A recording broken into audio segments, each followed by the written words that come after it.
Interestingly, although different to the normal Gemini suits, on page 128 of Countdown, Frank Borman had this to say about the suits that he and Jim Lovell wore on Gemini 7. Once the suit was pressurized, you could hardly move. Lovell and I tried it out and we looked like the Michelin boy in the tie ads. Actually, we were less mobile than young Mr. Michelin. There were no points in the arms or legs. Knowing that these suits were indeed pressurized to 5.2 psi, it's difficult not to take into consideration many contradictory factors. In spite of the strong indications that the USSR faked their first EVA, years ago, the Russians revealed that Alexei Leonov had to deflate his spacesuit before he could fit back inside the airlock. Island 1, this is Dawn. You have achieved your objectives. Return to the spacecraft. Hell, I can't get back to the spacecraft.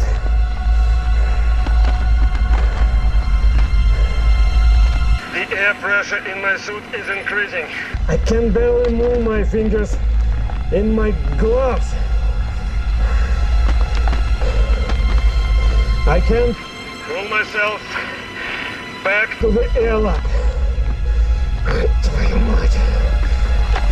Leonov's suit is so inflated, he will never fit back through the airlock. Alexei, try using the release valve to manually vent air from the suit.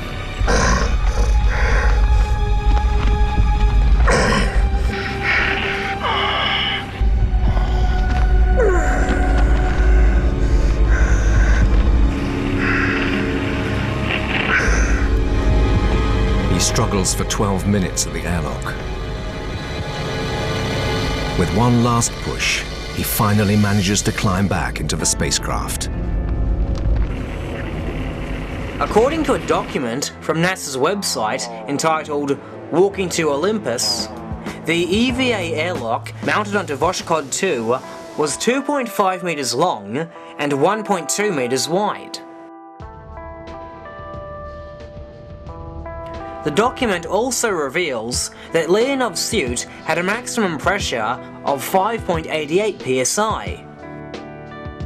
In other words, both Voskhod and Apollo had EVA suits with near identical pressures.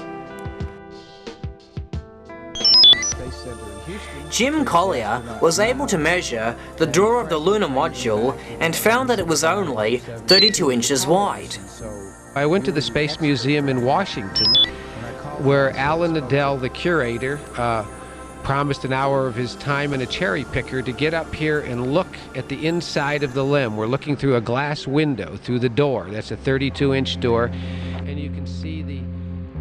So, to sum up, astronauts wearing a suit pressurized to 5.2 psi can freely enter and exit through a 32-inch door, yet cosmonaut Leonov allegedly had to deflate his 5.88 suit to almost flaccidity before he could fit back inside a tube that's 1.2 meters wide.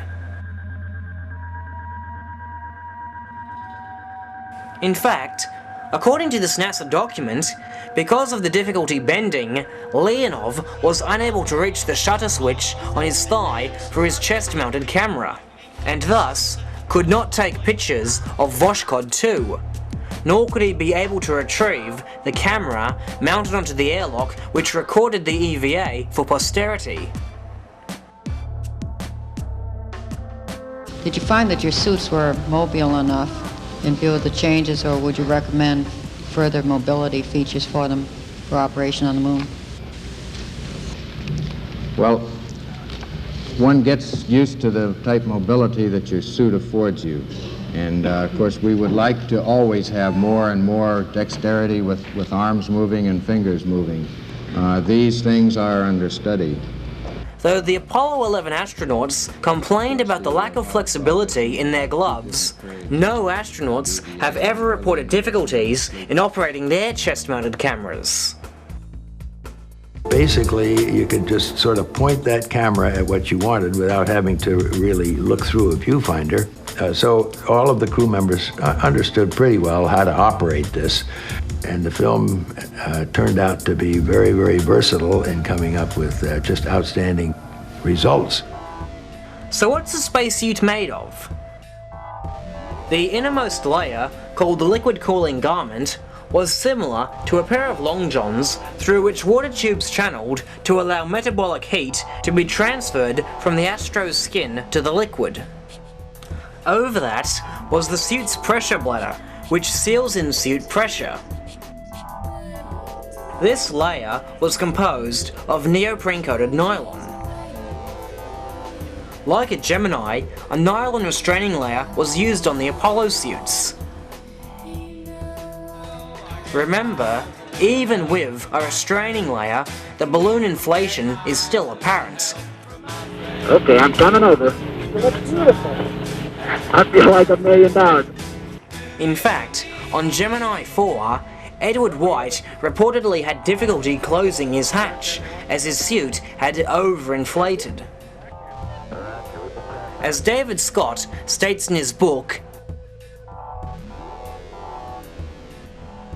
I knew Ed had experienced severe difficulty closing the hatch after his EVA because his spacesuit had expanded while outside. Introducing a device to allow pressure to bleed out of the suit could have solved the problem, but it was never done. Note also that the EVA gloves were composed of the same structural materials that made up the pressure bladder. Taking the physical and chemical properties of the suit into consideration, Ralph Rene designed an experiment to test the flexibility of an astronaut's glove. He designed a space glove machine, which consisted of a shoebox-sized vacuum chamber into which a neoprene cotton-lined glove was inserted.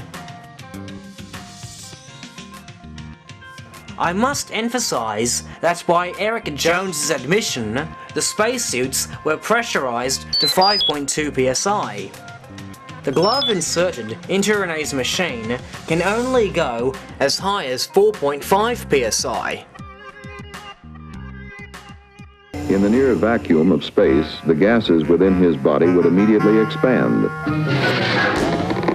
What I do is I pull a vacuum in this chamber I created, and I have a glove inserted inside of it. And it was to prove that the flexibility they shown in their suits and gloves are impossible. Right now, I can put my hand in there and I can move it every which way I can grasp. I make a fist, I can lift up, down. But as soon as I throw this switch here, I evacuate the chamber. As air is sucked out of the machine, the vacuum makes it more and more difficult to move the glove. And this glove doesn't want to move. I can't bend it backwards. I can hardly force it down, and I can make a fist, but you can't hold it. And you could never pick, I mean, how could you pick up small screws and bolts like they've shown them to do, or trigger a little tiny trigger on a camera with the glove doing this? In response, the propagandists have insisted that Rene's machine does not even remotely resemble the nature of the gloves used on Apollo, even though both the pressure bladder and the gloves inserted into Rene's box were made up of neoprene rubber on a fiber network.